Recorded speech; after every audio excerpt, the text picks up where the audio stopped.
Well, yung kaninang meeting, nag-emphasize si Presidente na kailangan natin i-increase yung aquaculture natin, ano?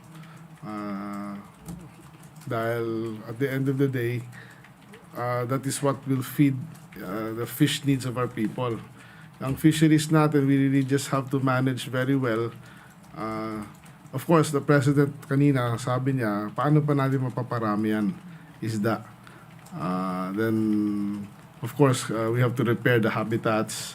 We have to let the fishing grounds rest, no, for a few years para rumami ulit yung isda.